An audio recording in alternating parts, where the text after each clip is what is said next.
하나님 말씀 요한복음 6장 1절에서 15절 말씀 저 여러분 교독하도록 하겠습니다. 요한복음 6장 1절에서 15절 찾았으면 저 여러분 교독하도록 하겠습니다. 제가 먼저 1절 읽도록 하겠습니다. 그 후에 예수께서 디베라의 갈릴리 바다 건너편으로 가시매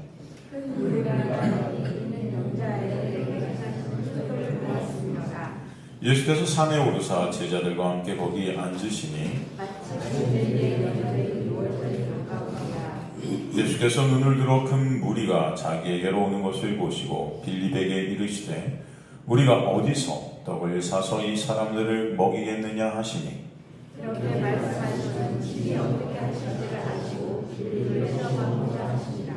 빌립이 대답하되 각 사람으로 조금씩 받게 할지라도 200데나리온의 떡이 부족하리이다.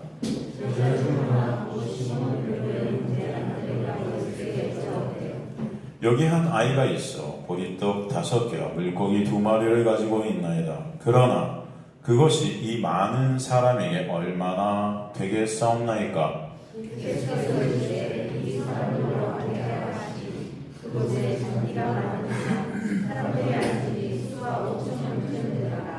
예수께서 떡을 가져 축사하신 후에 앉아있는 자들에게 나눠주시고 물고기도 그렇게 그들의 원대로 주시니라.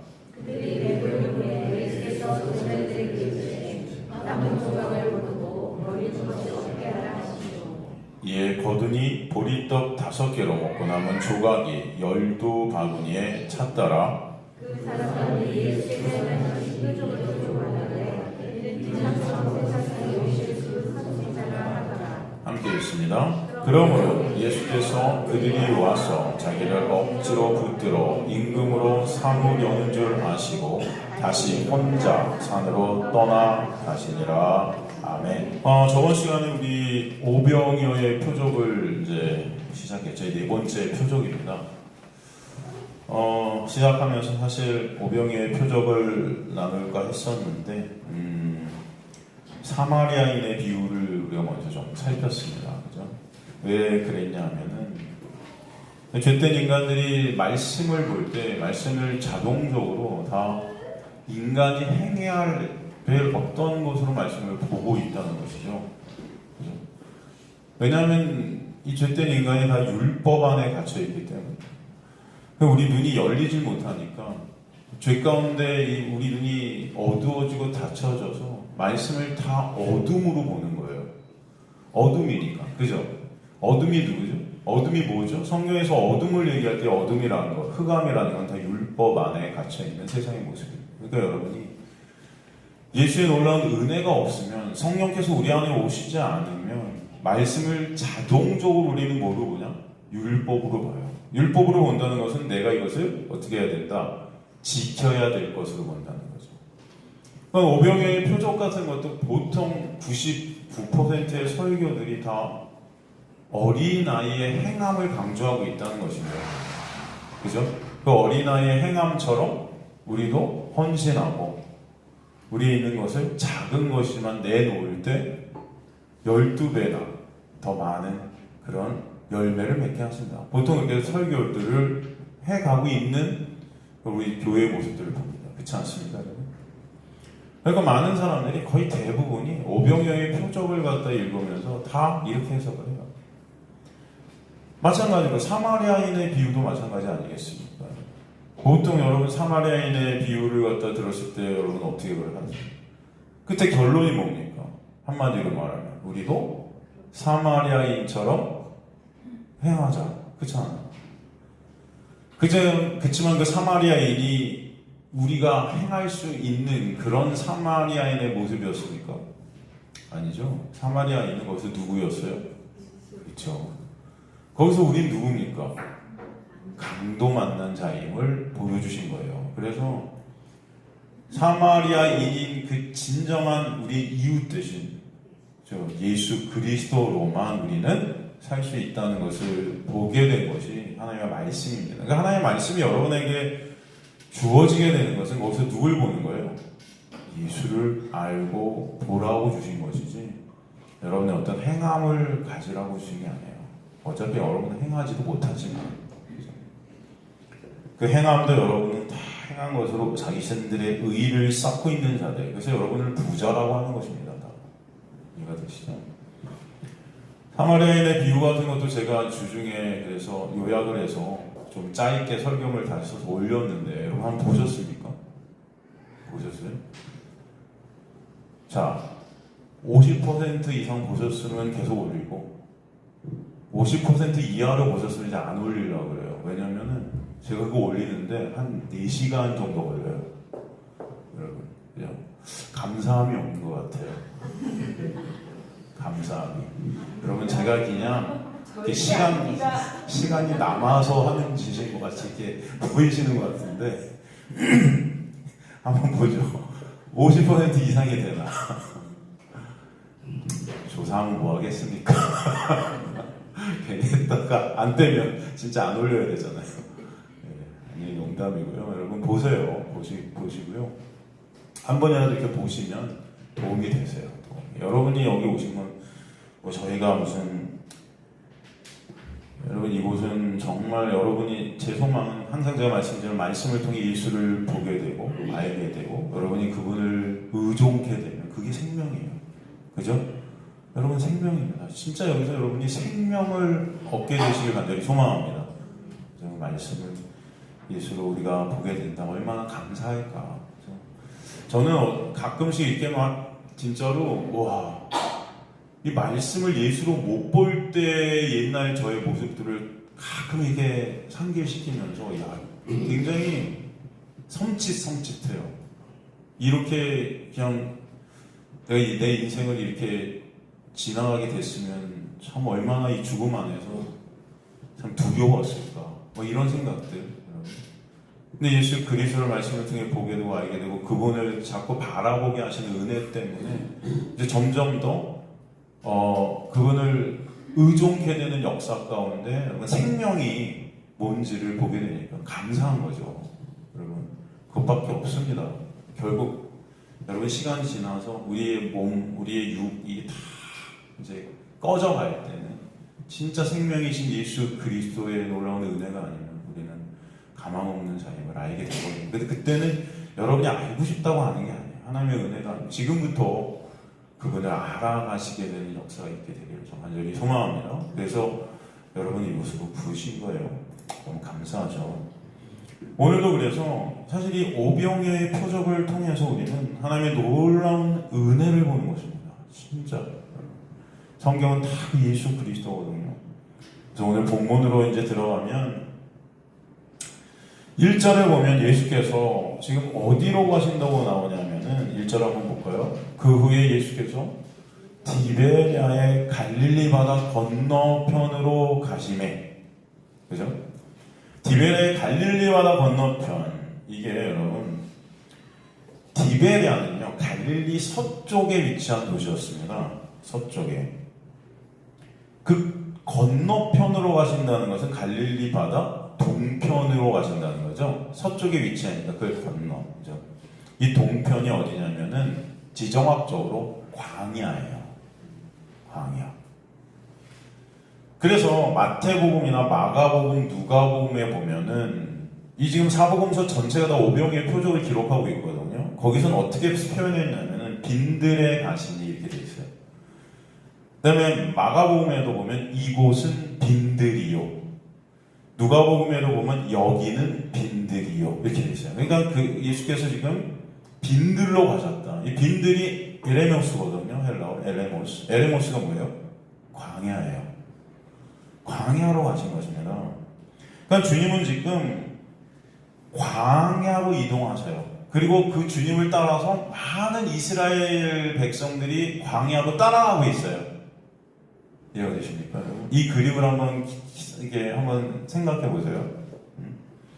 그리고 오늘 본문이 그냥 광야로 가신다 해도 됐을 거예요. 그리고 다른 복음서는 빈들에 가신다 이렇게 표현을 했잖아요. 근데 요한복음만 지금 여기서 보면 갈릴리 바다 건너편으로 가신다. 바다 건너편이라는 표현을 했단 말이죠. 여러분 바다 건너편으로 예수를 쫓아서 이스라엘 백성들이 가는 그 그림, 이것은 구약의 어떤 그림이었죠? 구약에서 어떤 그림이죠? 이게 바다 건너편으로 지도자를 쫓아서 이스라엘 백성들이 가는 그 그림이 어떤 거예요? 응? 응? 그렇죠. 홍해. 그게 뭐예요?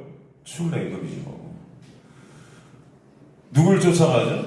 이스라엘 백성들이? 모세. 그래서 이스라엘 백성들이 누구에 속해 있다 그랬어요? 구약에 보면 모세에 속하여, 그죠? 모세라는 그 영역 안에 속해서 홍해를 건너서 어디로 갔다? 광야로 갔다. 그러니까 지금 오늘 이 오병이어의 표적은 사실은 구약 출애굽의 완성입니다. 이것을 누가 완성하시는 것인가? 예수께서 완성하신다는 것을 보여주시는 거예요. 구약은 그래서 신약에 뭐다 그래요? 그림자라 그러죠. 모형이라 그러죠. 그러니까 구약의 그 출애굽의 역사는 사실 예수께서 완성하실 진정한 출애굽, 죄 가운데 우리를 빼내시는 놀라운 역사를 그림자로 보여주는 것이었고, 그죠? 이스라엘의 광야 생활, 이 모든 것들이 바로 예수께서 이루실 구원의 놀라운 역사를 보여주는 그림이었다는 거죠. 오늘 예수께서 오셔서 그것을 완성하시는 거예요. 광야를 통해서. 그죠? 그래서 요한복음 1장 1절 첫 번째 장에 보면 예수의 그 첫째 날, 둘째 날, 이 모든 것들이 창세기에 나옵니다. 그 창세기의 그 창조의 역사도 예수께서 이루실 그 창조의 역사를 보여주는 뭐였다? 그림자고 모형이다라는 것을 우리는 알 수 있잖아요. 물론 하나님께서 세상을 창조하신 것이 팩트가 아니다라는 게 아니에요. 이해가 되시죠?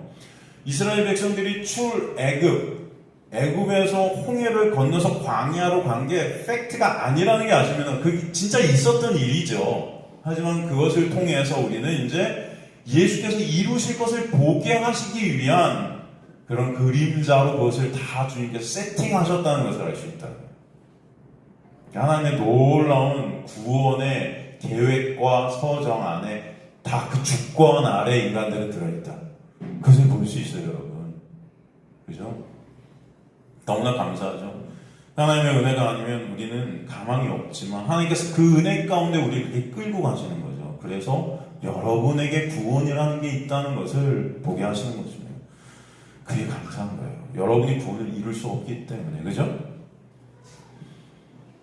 그래서 지금 이 이스라엘 백성들이 지금 예수를 따라서 광야로 가게 된 이 놀라운 은혜를 알게 하시는 거죠.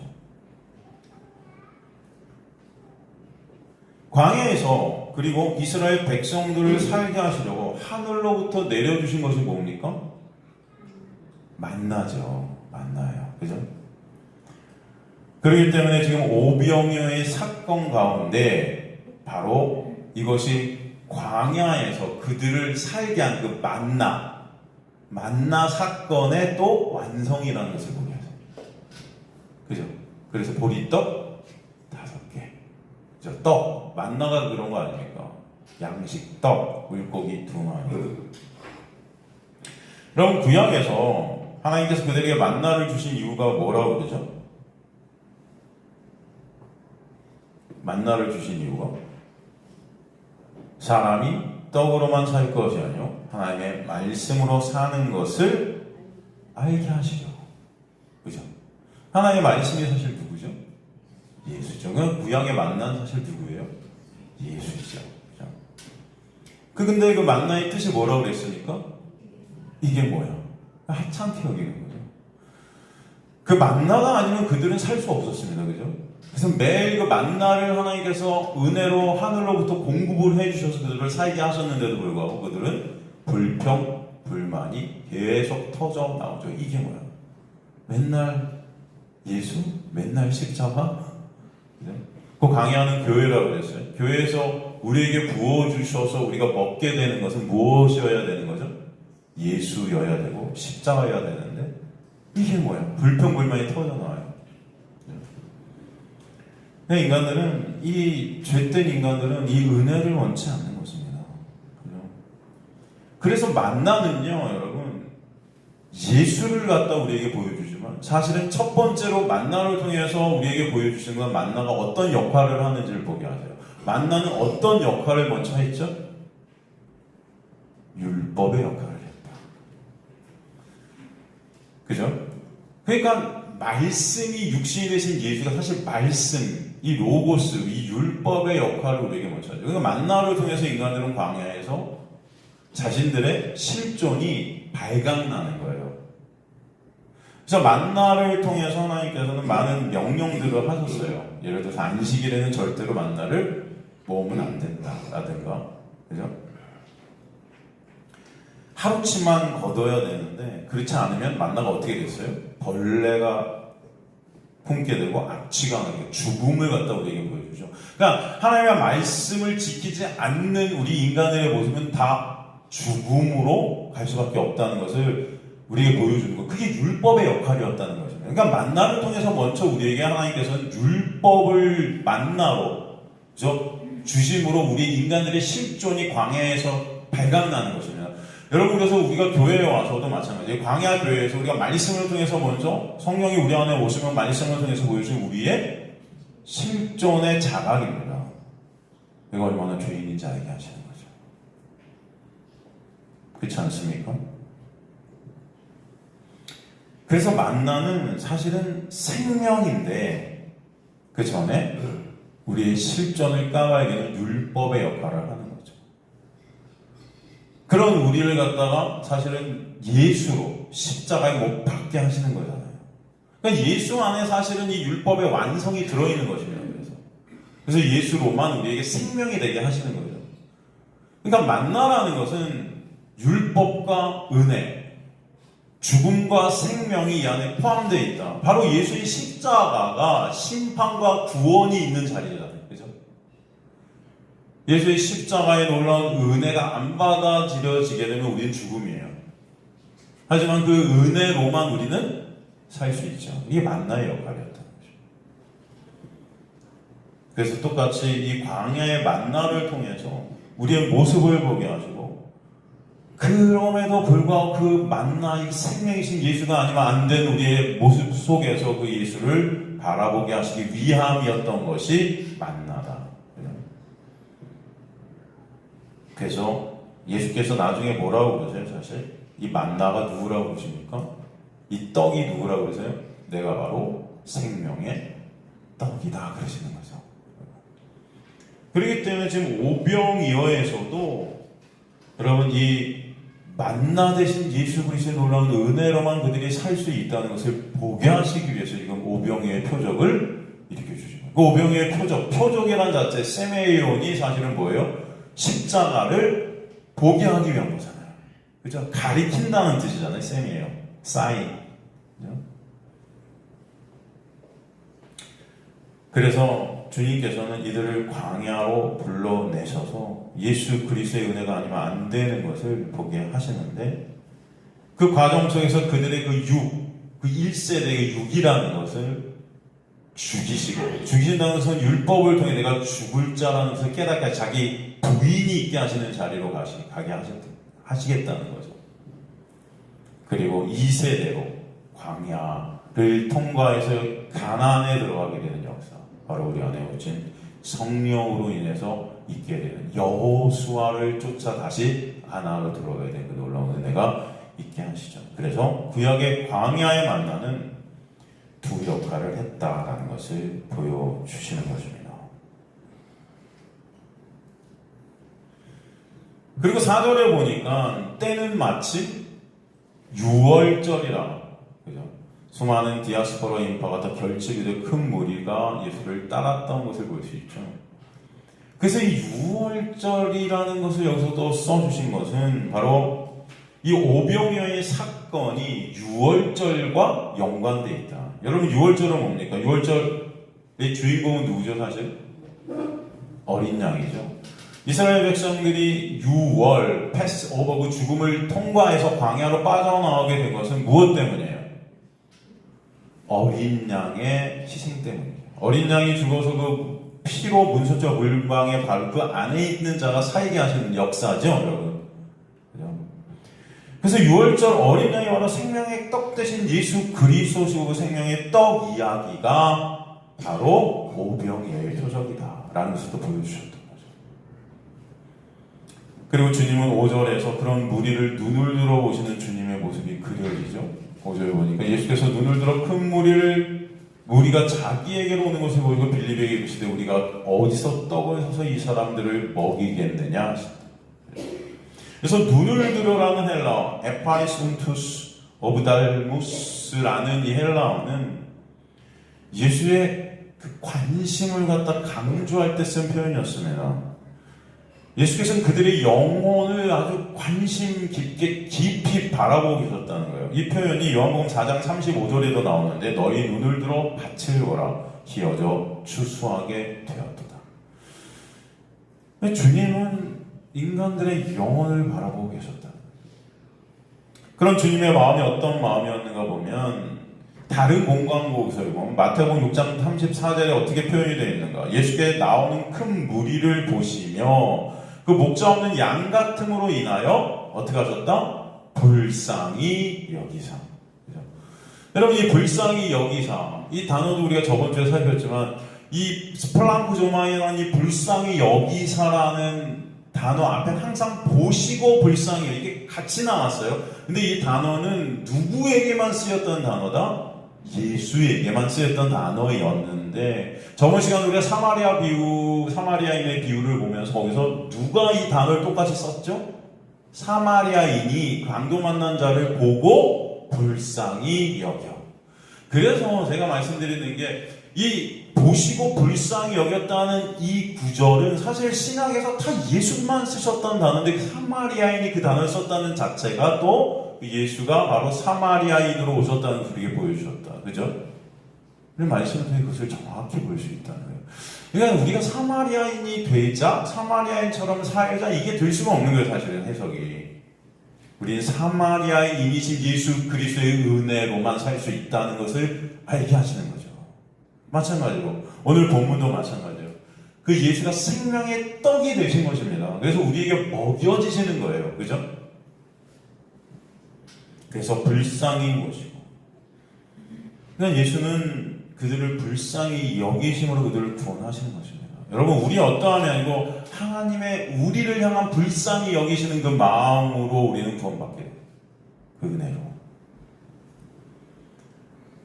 그런데 생명의 떡이신 예수를 모른 채 그저 자신들의 유익을 위해 예수를 따르는 그들의 모습, 그리고 제자들의 모습, 그런 모습을 우리가 보게 되는 것이죠. 그렇기 때문에 주님은 그 무리, 그 이스라엘을 대표해서 오늘 본문에서 누가 나오냐면 빌립을 세우시는 거예요. 빌립이 나오죠. 빌립 제자죠. 그래서 그 빌립을 어떻게 해요? 시험합니다. 시험해요. 여기서 시험이라는 것은 죽이기 위한 시험이 아닙니다, 여러분.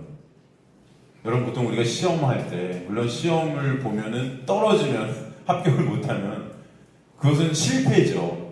하지만 보통 시험도 그 두 가지예요. 그걸 갖다 합격을 못하고 떨어지면 실패로 끝나는 시험이 있지만 보통 우리가 학교에서 시험 같은 걸 볼 때는 알기 위한 시험도 있어요. 이것을 우리가 우리의 실력을 더 높이기 위한 시험들이잖아요, 사실은. 그죠? 그래서 그 시험들을 잘 여러분들 시험을 통해서 실력을 높이게 되면 진짜 시험에서 통과하는 거죠. 그죠? 여기서의 시험이라는 것은 죽이기 위한 시험이 아니에요. 일부러 실패해서 멸망케 하기 위한 시험이 아니고 이 시험을 통해서 어떻게 하시려는 거예요? 이들에게 깨달음을 주시기 위한 시험이었다. 그런 것을 알 수 있죠.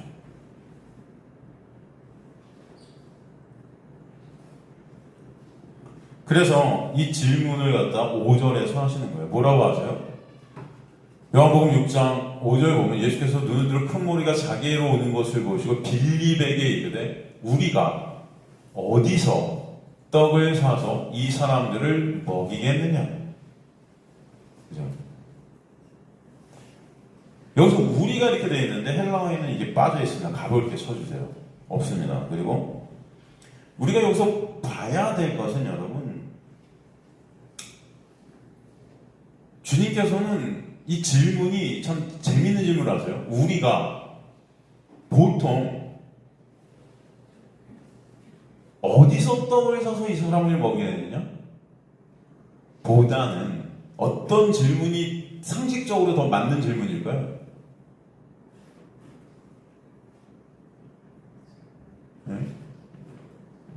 보통은 어떻게 이 사람들을 먹일까? 이 많은 사람들 우리가 어떻게 먹이지? 보통 이렇게 질문하지 않을까요? 거기 제가 볼 때는 정말 한 2만 명 이상의 사람들이 있었을 텐데 이 2만 명에 있는 사람들을 도대체 어떻게 먹일까? 이렇게 질문하지 않겠어요, 여러분? 어떻게 하지? 이 사람들 어떻게 할까요? 여러분 어떻게 할까요? 이 사람들 어떻게 먹이죠? 보통 이렇게 질문할 거예요. 그런데 주님께서는 오늘 어떻게라는 질문을 안 하세요. 어디서? 그죠? 이 사람들을 먹일 어떤 것들이 어디서부터 오는 것일까? 그 근원, 이것을 우리에게 물으시는 거예요.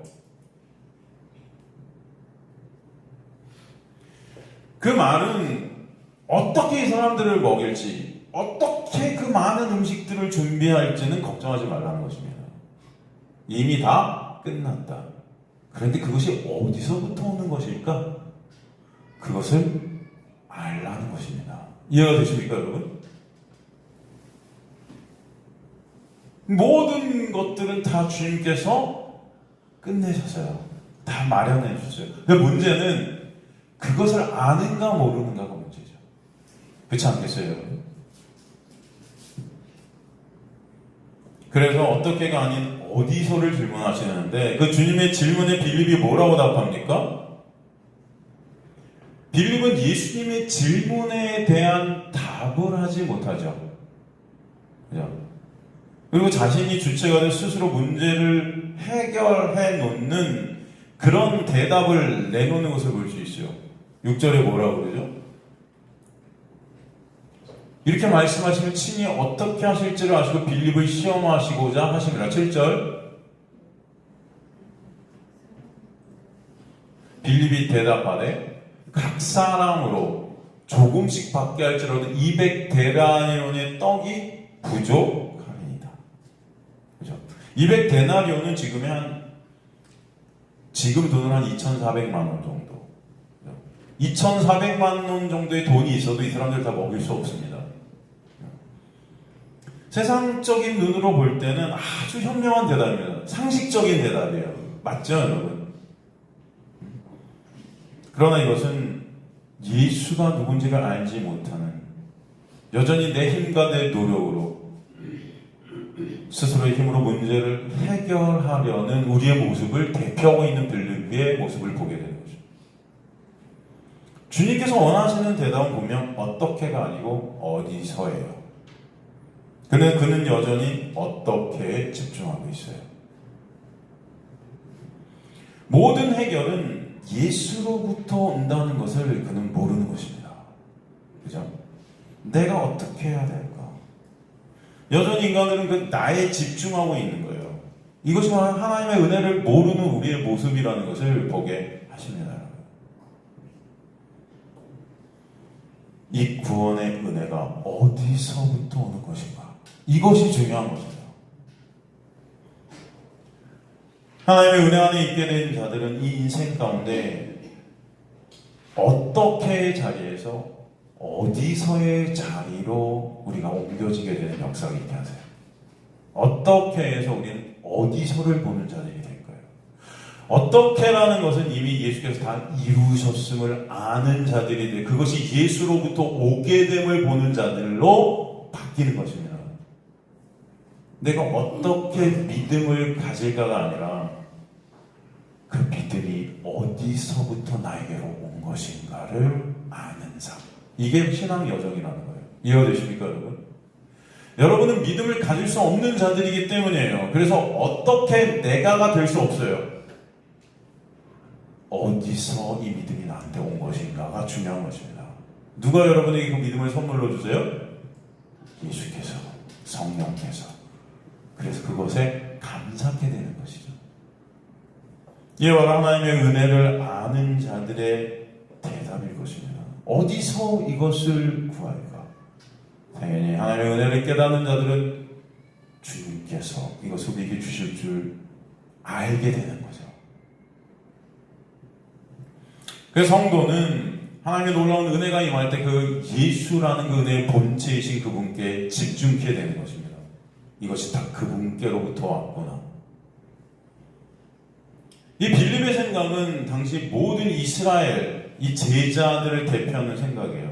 이 모두가 다 예수 그리스도의 표적을 쫓고 있지만, 기적을 쫓고 있지만 그 기적이 중요했지 예수를 아는 것이 중요한 것이 아닌 자들이었다는 것을 알게 됩니다. 마가복음 6장 35절 36절에 보면 제자들이 이곳은 빈들이요 날도 저물어 가니 무리를 보내어 두루 총과 마을로 가서 무엇을 사 먹게 하옵소서. 어떻게를 계속 얘기하는 거죠. 누가 봐도 아주 지극히 상식적이고 합리적인 문제점입니다. 우리 인간의 눈으로 볼 때 어떻게 해야 될까? 이들이나 빌립이나 예수의 질문에 답을 못해요. 그러면 하나님의 은혜가 아니면 인생의 모든 문제들 가운데 우리 시선이 예수께 향하게 하심을 알게 되길 간절히 소망합니다. 구약에서 만나를 주신 이유는 그 만나를 주신 그 은혜를 알라는 것인데, 그 은혜로 사는 자들이 바로 저와 여러분임을, 하나님의 백성들임을 알라고 주신 것인데, 그 만나가 어디로부터 온 것인지는 관심이 없는 거예요. 그저 내 육의 유익만을 바라봤던 것입니다. 그래서 이게 뭐야? 이제 그만 먹고 싶어. 불평하고 원망하고 고기 달라고, 그죠? 그 고기를 통해서 내 영광을 쌓아보려고. 이게 바로 오늘 제자들의 모습이었던 것입니다.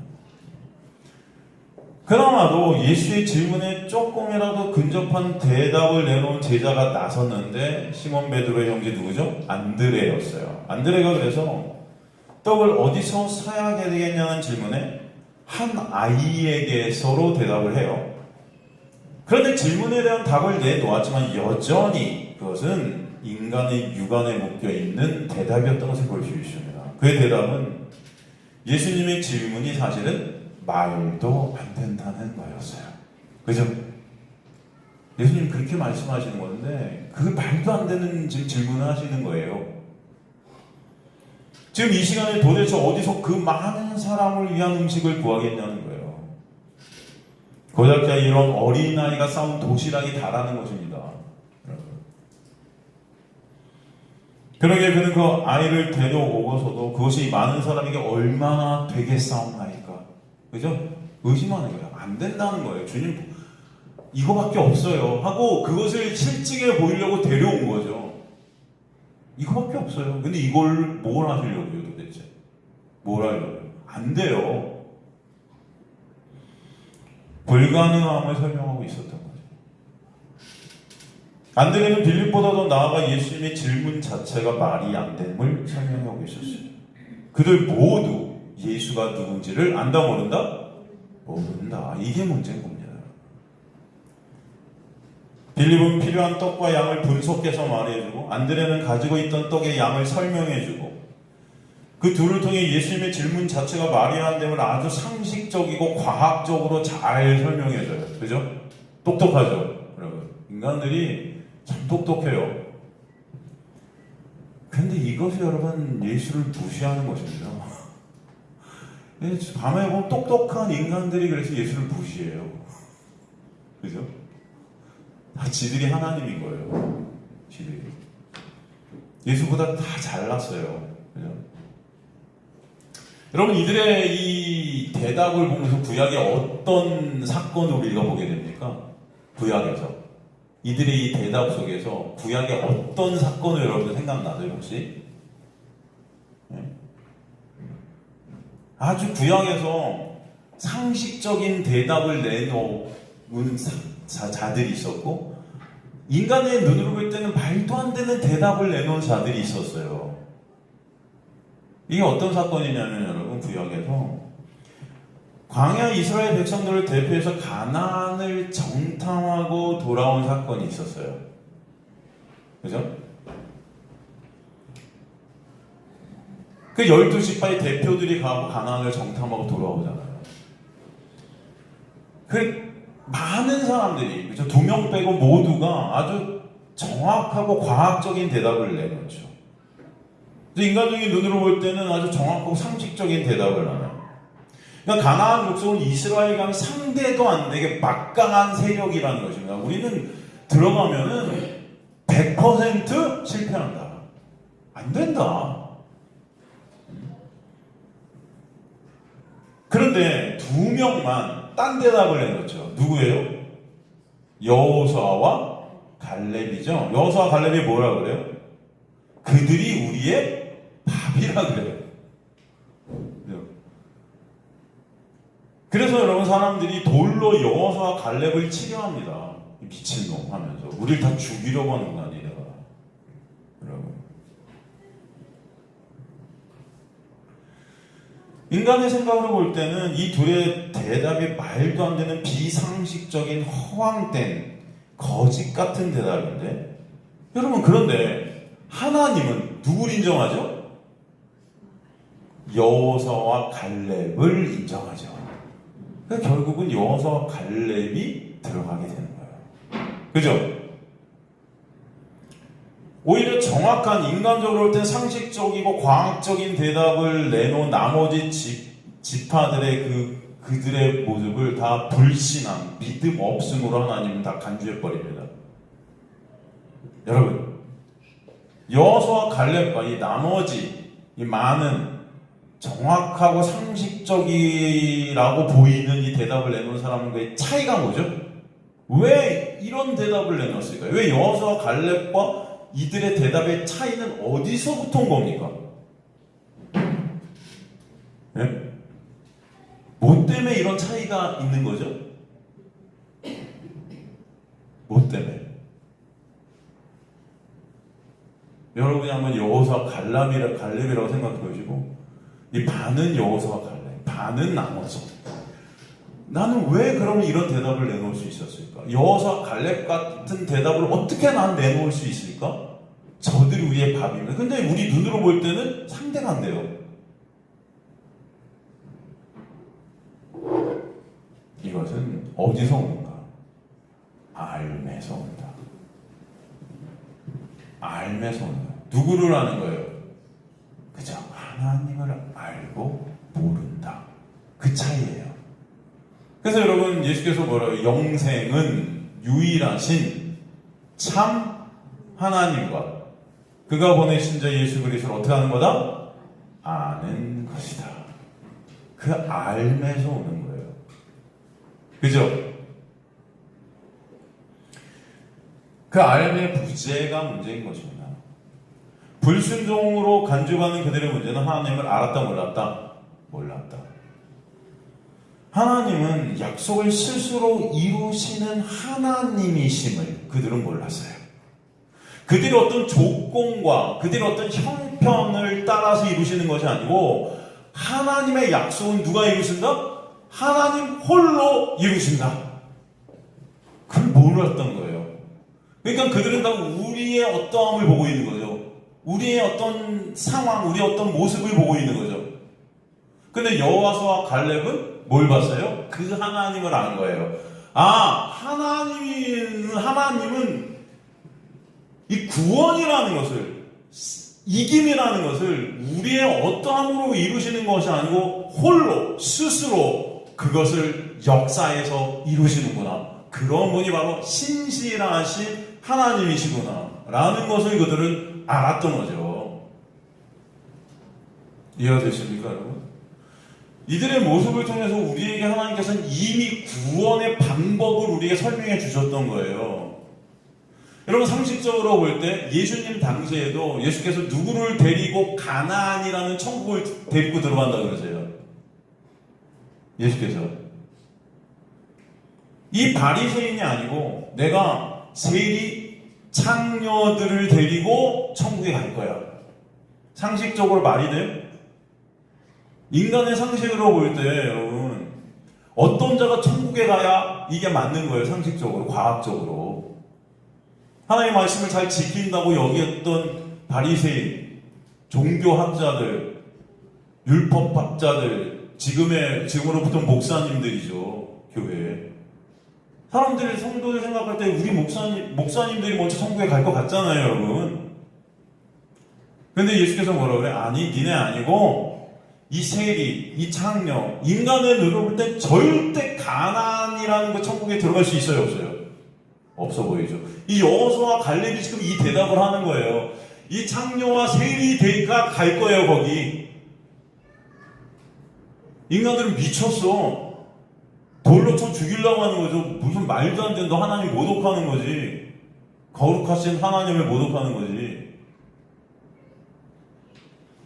근데 왜 이들이 이런 대답을 내놓았어? 왜 창녀와 세리가 천국에 들어갈 것인가? 왜? 천국이라는 것은 인간의 어떠함으로 가는 것이 아니기 때문에, 인간의 어떤 행함으로 가는 곳이 천국이 아니기 때문에, 그럼 어떤 걸로 가는 거예요? 하나님의 놀라운 은혜로만 가는 거예요. 하나님은 구원을 인간의 어떠함으로 이루시지 않으세요. 근데 여러분은 인간의 어떠함으로 이 사람을 계속 봐요. 그래요, 안 그래요? 이 사람의 어떤 행함. 여러분, 세리는 천국에 들어갈 행함을 내놓은 적이 없어요, 성경에서. 창녀인, 가늠한 여인, 어떤 착한 일을 갖다 써놓은 적이 없어요. 가늠하다 붙여서 끝이에요. 그런데 그들 데리고 내가 천국에 간다. 그래서 이게 기독교예요. 그래서 상식적으로 인간들이 복음을 들을 때 이게 받아들여지지 않는 것입니다. 이해가 되세요, 여러분? 왜? 내가 그 창녀고 내가 그 세리인 것을 몰라요, 인간들은. 여러분이 다 잘난 줄 알아요. 다 하나님의 말씀을 내가 지킨다고 착각하고 있는 거예요. 지 의의로, 내가 쌓은 의의로 내 자신의 실존을 모르는 것입니다. 사실 여러분 전체가, 그죠? 세리고 창녀 아닙니까? 네? 그런 우리가 천국에 들어갔다 잔다는 것은 우리의 어떠함으로 절대 될 수 없는 것이고, 그건 하나님의 놀라운 은혜로만 가능한다는 것을 알게 될 때는 여호수아와 갈렙의 대답을 내놓을 수밖에 없는 거예요. 그분께서 하신다 하면 한다는 것입니다. 나의 어떠함이 아니고 우리의 어떠함이 아니고 내가 어떻게 이들을 먹일까가 아니고 그것이 예수로부터 어디서부터 오는가를 알게 되는 거예요. 신앙은 그래서 어떻게 해서 어디로의 싸움이에요, 여러분. 여러분의 어떠함에서 그것이 어디로부터 오는 그 근원지를 아는 싸움이 되는 거예요. 그래서 이곳에 오셔서 그 근원 되시는 예수 그리스도를 알게 하시는 것이 영생이라는 것입니다, 여러분. 이해가 되시죠? 오늘 오병이어의 기적을 통해서, 표적을 통해서 이것을 우리에게 설명해 주시는 거예요. 인간들은 모두 믿는다 그래요, 예수님을. 그리고 예수님을 따른다고 해요. 그런데 문제는 자신들이 믿는다는 예수가 누군지를 몰라요. 그것은 믿는 게 아니고, 여러분, 나를 우상숭배하는 간음인 것입니다. 믿음 없음이에요. 모든 것을 합력해서 뭘 이루시는 분, 선이라는 구원을 이루시는 그 하나님이 안 믿어지니까 내 상황과 내 형편과 내 어떤 것, 이런 것들을 통해서 내 믿음을 갖다가 정의 내리려고 해요, 자꾸. 여러분의 믿음은 이 세상의 어떠함으로도 움직여질 수 없는 하나님이 여러분에게 주어주신 믿음이라는 것을 우리 모르는 거예요, 이걸. 이해가 되십니까?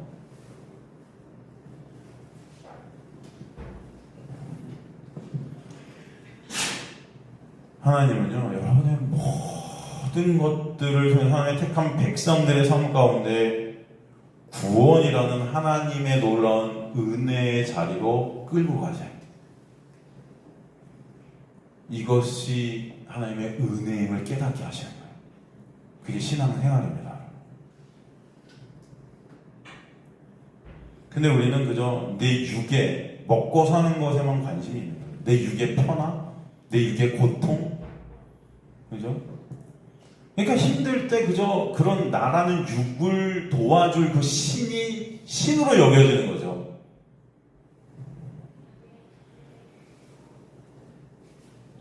그게 도움받으면 되는 거예요. 예수님이 누구신지, 예수님이 앞으로 이루실 십자가의 놀라운 역사, 그것은 관심이 없는 것입니다. 그러니까 이들은 왜 오병의 표적이 무엇을 의미하는지, 그것을 통해 보여주시고 싶으신 것이 무엇인지 도무지 알 수 있었다 없었다? 없던 거예요. 없는 거예요. 지금도 마찬가지예요. 오병이어의 표적을 통해서 그저 어린아이가 이것을 내놓아서 그것으로 12광주를 내는 표적이라서 우리도 모든 걸 내놔서 그렇게 많은 것을 더 얻게 되는 그런 삶을 살자고 얘기한다면 이것은 예수님께 관심이 없는 설교입니다. 이해가 되세요? 엉터리인 거죠. 말도 안 되는 거죠. 여전히 내가 하나님의 자리에 앉아있는 모습이에요. 제가 참 안타까워하는 것은 여러분, 이 평생 성경을 연구해 성경을 해석해 놓은 주석학자들의 글들도 보면 제가 지금 말씀드린 것에서 벗어나는 주석들이 거의 없다. 이것이 너무 안타까워요. 그러니까 많은 설교자들이 이런 주석서를 보고 설교를 하니까 그 설교에서 끝인 거예요. 그냥. 예수로 갈 수가 없는 것입니다. 굉장히 유명한 주석서 하나를 제가 예로 들어볼까요? 그대로 제가 적었어요. 한번 제가 읽어드릴 테니까 보세요. 안드레가 어떻게 이 소년을 데리고 왔는지 명시되어 있지 않다. 어린 소년의 한 끼 식사 역설, 그 보잘것없는 음식이 큰 무리에게 얼마나 되겠느냐마는 그것을 무시하지 않고 예수께 데리고 온 안드레의 태도는 신앙적인 것이었다. 무슨 신앙적인 것이에요? 말도 안 되지. 의심했다니까요. 그런데 신앙적인 것이었다. 이렇게 써는 이거 되게 유명한 주석서입니다. 제가 말은 못하겠지만 보리떡 5개와 물고기 2마리를 공동체에 아낌없이 바친 어린 소년의 고귀한 마음과 어디 어린 소년의 고귀한 마음이 드러나 있습니까? 성경에. 어느 단어에 전 찾질 못해요. 그것을 예수께 가져온 안드레의 믿음이 웃긴다. 무슨 안드레의 믿음이 나와요? 놀라운 기적을 일으키게 되었다. 이렇게 주석을 해놨어요. 이게 유명한 주석서라니까요, 여러분. 그러니 이 주석서를 보고 목회자들이 설교를 한단 말이에요, 이렇게. 그럼 사람들은 어떻게 받아들일까요? 아, 그렇구나. 우리가 갖고 있는 자그마한 거라도 교회에 바치고 내놓아서 기적을 이루자. 내가 그 기적으로 유익을 얻자. 말도 안 되는 거예요. 안타까워요. 저는 정말 안타까워요. 성경 어디에도 이 아이의 마음, 안드레의 믿음은 드러난 것이 없습니다. 오히려 그것이 많은 사람에게 소용이 있겠느냐고 반문하는 그 안드레의 말은 예수를 모르는 믿음 없음이라는 것을 보게 하죠. 안 그래요? 그래요, 여러분. 여러분 한번 생각해보세요. 제 말이 맞나? 지금 이 주석서의 말이 맞나? 그러니까 여러분 주석서라고 다 보지 마세요. 말도 안 되는, 정말.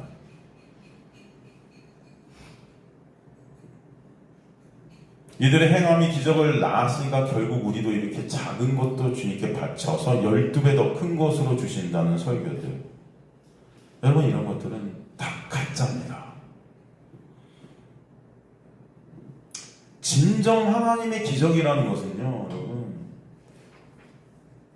우리의 어떤 행함으로 인한 주님의 구원이 아니에요. 여러분의 어떤 조건으로 인한, 여러분의 어떠함으로 인한 구원이 아니에요. 진짜 기적은 여러분이 여전히 그 예수를 모르는데도, 여전히 믿음이 없는데도 불구하고 그런 우리를 불쌍히 여기셔서 십자가에 놀라운 은혜로 구원해 주시는 주님의 그 놀라운 은혜 그 자체가 기적이에요. 그것을 알라고 오늘도 말씀해 주시는 거예요. 여러분은 믿음이 없죠. 여전히. 난 믿음 있어요 하고 자신 있는 분 계세요? 진짜? 앞으로도 난 이 믿음을 내가 지킬 수 있어요 라고 자신이 있으세요? 그렇다면 구원받을 사람은 이 땅에 한 명도 없어요. 제가 장담컨대 여러분의 힘으로는 구원을 이룰 수가 없어요. 하나님의 놀라운 은혜가 아니면 우린 구원은 없어요.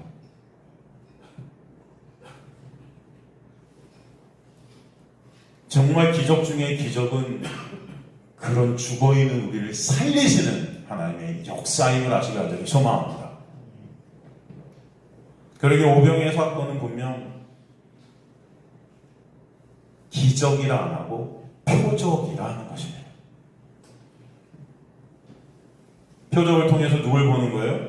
예수를 보고 그 예수를 알게 되는 거예요. 그것을 뭐라고 그래요? 영생이라 그래요. 오늘 우리에게 말씀을 주신 이유가 바로 내 삶에 기적이 일어나라고 주신 게 아니고 말씀 전체가 예수심을, 그 예수로만 구원이 있음을 알라고 주시는 것이에요. 누누이 매번 제가 말씀드리지만 하나님의 택한 백성들은 말씀을 통해 그들의 삶을 통해 그 삶 가운데 부딪히는 많은 문제들과 고통들, 모든 것들을 통해 예수 그리스도 참 하나님을 알게 하시는 것이 하나님의 놀라운 은혜의 역사이고 은혜 안에 거하게 된 택함 받은 백성들의 삶이 되는 것입니다. 빌립과 안드레에게 문제를 물으신 것도 바로 예수 그리스도께서 누구신지를 알게 하시기 위한 역사인 거예요, 여러분. 그러니까 저와 여러분의 인생 여정 가운데 만나게 되는, 또 만나고 있는, 겪고 있는 많은 상황, 많은 산적한 문제들을 한번 생각해 보세요. 갑작스럽고 낯선, 예상치 못한, 내가 원치 않는 상황들, 그것이 현실로 내 눈앞에 다가올 때, 그죠? 우리는 낯설고 그 당황스러운 상황 속에 좌절하고 엎어지는 우리의 모습들을 볼 때가 많아요, 적어요? 많죠. 그때 우리는 안드레와 빌립이 내놓은 답을 내놓을 수밖에 없음을 알게 하실 거예요. 하나님을 믿는다 하면 전혀 하나님을 의존치 않는 우리의 모습, 우리의 실존을 마주치게 될 것입니다. 불안과 초조와 두려움에 떨고 있는 우리의 모습 앞에 우리는 서게 될 거예요. 지금 이 어둠의 시대가 바로 여러분의 실존을 보게 하시는 하나님의 놀라운 은혜라는 것을 아시기를 간절히 소망합니다. 그리고 그 문제를 통해서 그 문제를 어떻게 우리가 해결할 수 있는가가 아니라 그것이 누구로부터만 그 문제가 해결되어져야 되는가를 알게 하시는 거예요. 모든 상황과 사건들을 통해 생명 대신, 길 대신, 진리 대신 예수를 아는 자들로 만들어 가시는 게 하나님의 은혜의 역사.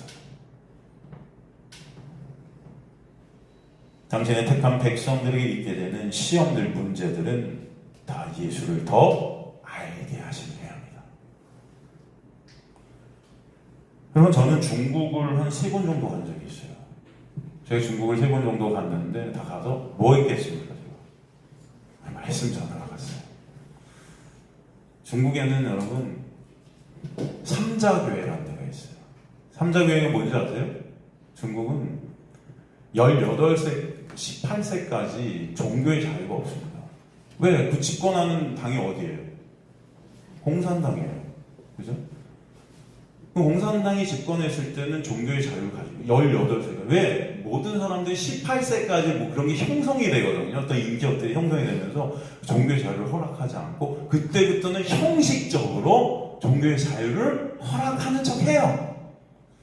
그래서 삼자교회라는 데를 만들었어요. 삼자교회는 뭐냐면 삼자교회는 정부가 공산당이 이 교회를 관리해요. 그래서 말씀하는 게 말씀도 체크해요, 다. 그래서 자신들을 갖다가 폄하하거나 이런 말씀이 전해지면 다 제지당합니다. 그래서 중국에는 2교회가 있어요. 지하교회가 있고 삼자교회가 있어요. 제가 중국을 3번 가서 다 복음을 어디서 전했느냐? 지하교회에서도 전하고 삼자교회에서도 전했어요. 삼자교회에서 복음을 전하다가 공안이 떠서 호텔에서 쫓겨서 피신한 적이 한 2번 돼요. 그리고 전하다가 갑자기 하여튼 많은 일들을 겪었어요. 그리고 그 지도자들 중에 진짜 하나님의 놀라운 은혜를 아는 분들이 이제 그 일들을 해가요. 마른 삼자교회가 있으면 그 안에도 복음을 아는 자들이 있다. 그들이 주도하여 진짜 복음을 알고 싶어 하는 거예요. 이해가 되십니까, 여러분? 그런 그들이 지하교회에서 따로 또 모여요. 저는 거기서 무엇을 느낀지 아십니까? 저도 참 가서 아슬아슬하게 도망도 다녀오고 하면서 제가 느낀 것은 하나님은요, 하나님의 일을 어떻게든 하신다. 아시겠습니까, 여러분? 그 지도자들 가운데 정말 감사한 분들이 아직도 기억에 남아요. 그분들의 그 삶 속에서, 저와 관계 속에서 이렇게 보면은, 야, 정말 이 복음에 대한 갈망, 열망이 얼마나 뜨거운지를 제가 느낄 때가 참 있어요. 삼자 교회에서 그렇게 모여서 형식적으로 이렇게 복음을 나누고 하면서 쫓겨다니고 하는 그런 어떤 상황 속에 지하교회에서 모일 때는 여러분 사람들이 같은 시간에 오질 않아요. 시간도 다 다르게 와요. 왜냐하면 이게 발각이 되면은 잡혀가거든요. 옛날엔 더 심했어요. 요즘은 많이 완화됐다고 제가 들었는데, 제가 강경에서 15년 전이에요. 선교를 가셨던 데가. 그때만 해도 심각했고, 그 전에는 더 심각했고, 한 번 그리에 걸리면 감옥에서 20-30년을 갖다 썩었어요. 보통. 지하교회 이렇게 모이면 시간에 달해서 한 20명 정도만 가정에서 모여요. 제가 말씀드렸었나요? 예배를 우리가 드리는데 말씀을 나누는 2시간, 3시간 눈물을 흘리면서 하나님의 말씀을, 정말 예수 그리스도의 놀라운, 그들에게 불평이 있을까요? 원망이 있을까요? 그렇지 않아요. 그 고통과 그 환난과 그 역경 속에서 오히려 예수 그리스도의 은혜를 더 바라보는 그들의 모습을 좀 봐요. 무슨 말씀인지 이해가 되세요? 여러분의 상황이 중요하지 않다. 하나님은 하나님의 백성들 어디서든 역사에 가세요. 이곳이 어떤 곳이든.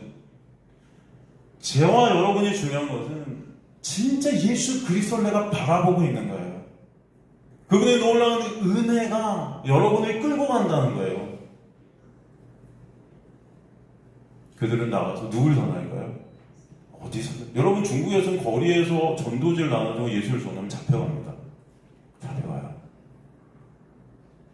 저 같은 경우도 그래서 도망다니는 거예요. 삼자교회에서 정확히 복음을 전하다가 잡혀가니까 도망갈 수밖에 없죠. 또. 하지만 또 전해요. 뭔 상관이에요? 감옥에 가면 거기서도 전해요. 뭔 상관입니까? 여러분의 생명은 누구니까? 예수니까. 중요한 거는 근데 하나님은 그런 우리의 모습들 통해서 거기서도 예수 그리스도가 누군지를 알게 하시기 위한 도구로 그들 다 쓰시고 계신다는 걸 저는 알아요. 이해가 되세요? 제가 지금 무슨 말씀을 드리는 건지. 하나님의 택한 백성은 어디 있든 거기서 그 모든 것들을 통해 하나님의 은혜가 뭔지를 깨닫게 된다. 그 근원이 어디서 오는지를 알게 된다. 그래서 어떤 상황 속에서도 사도 바울이 감옥에 묶여서, 그죠? 있어도 거기서 뭐가 나오게 돼요? 찬송이 나오게 된다. 그 지하교회에서 그 형편없는 그 가정, 진짜로 그들의 모습들은 여러분 초라하고 고통당하고 다 어려운 자들이 모였어요. 지도자들. 말을 들어보면 고난과 환난 속에서 정말 힘들어했어요. 그런데 그 3시간 예배를 드리는 그동안 말씀을 2-3시간 나누고 제가 말씀을 증거하고 그들의 그 말씀을 받아들이는 그 놀라운 은혜 가운데, 이야, 정말 여기가 천국이구나. 저는 그것을 깨달은 적이 한두 번이 아니에요. 이해가 되세요? 여러분, 우리는 너무 풍요로운 것 같아요. 상식적으로 볼 때, 인간적인 눈으로 볼 때. 물론 하나님은 그 가운데서도 역사에 가시겠지만 너무 여러분 감사한 걸 몰라요. 우리는. 그들은 거기서 그렇게 환난 속에서 예배를 드려도 그곳이 너무나 감사한 곳이었어요. 제가 말씀을 3시간을 전해도 불평하는 자 한 명 없어요. 눈물을 흘리면서 들어요. 그 20명, 30명이 어디가 여러분 천국일까요? 네? 제가 3시간 설교해보세요. 아마 끝나고 다 저한테 와서 목사님 오늘 설교 너무 길었어요. 왜 그러셨어요? 죽는 줄 알았어요. 배고파서. 어떻게 그러실 수 있어요? 여러분이 뭐라고 탓하는 게 아니라 이게 우리의 형편 사정이 너무 우리는 편안하고 좋아서 이 감사를 모르는 거예요. 우리는.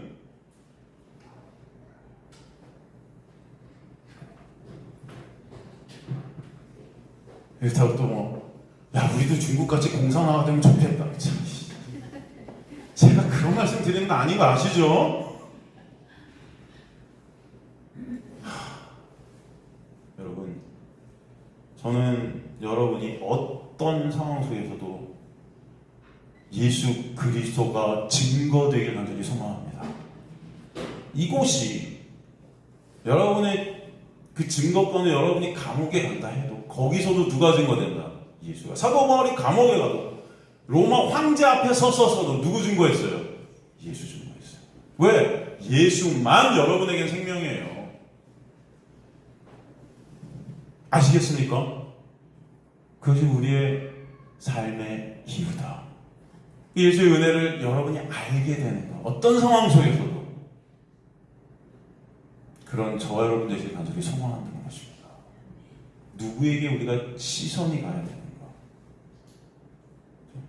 여러분, 이 인생은요, 어떤 상황도 인간들의 이 죄된 세상 속에서는 어떤 상황도 다 흑암이에요. 사실은 사람들은 만족함을 모르고요, 사람들은 자신의 육의 상태에 따라 죽음도 택하고요, 그것이 생명인지 또 착각하고요, 다 가시적인 어떤 현상에 지배받으면서 그렇게 다 죽어가요. 저 여러분이 어떤 상황도 그 상황을 넘어서는 생명의 그 놀라운 역사가 여러분에게 있음을 아시길 간절히 소망합니다. 여러분의 눈에 보이는 것들에 함몰당하는 자들이 아니라 그 눈의 시선을 넘어서는 하나님의 놀라운 은혜 아래 있는 것이 진짜 감사인 것을 깨닫는, 그리고 그것을 알아가는 것이 여러분의 삶의 이유들이 되는, 그런 목적되는 그런 그리스도인들이 되실 때 여러분은 자유하실 거예요. 뭐가 두렵습니까? 여러분이 하실 말들은, 우리가 할 말들, 우리가 증거할 것들 누구다? 예수예요. 왜? 그분만 생명이기 때문임을 믿습니다. 그분만 소망이에요. 그래서 여러분, 중국 가서도 그들이 잡아간다 해서 거기서 누구 증거예요? 예수 증거하는 거예요. 쫓기면 쫓기리라. 뭐 어때요? 그러다가 감옥 가고 거기서도 누구 증거예요? 예수 증거하는 거예요. 그런 저와 여러분 되시길 간절히 소망합니다. 그 가운데 저와 여러분은 정말 그 은혜가 얼마나 감사한지를 더욱더 깨닫는 자들이 될 줄로 믿습니다. 그런 저와 여러분 되시기를 오늘도 이 말씀을 통해서, 그 오병이어의 표적을 통해서 그 은혜가 얼마나 큰지를 보여주시려고 하시는 것입니다. 다음 시간에 계속해서 10절부터 이 오병이어의 표적을 더욱더 우리가 알아가도록 하겠습니다.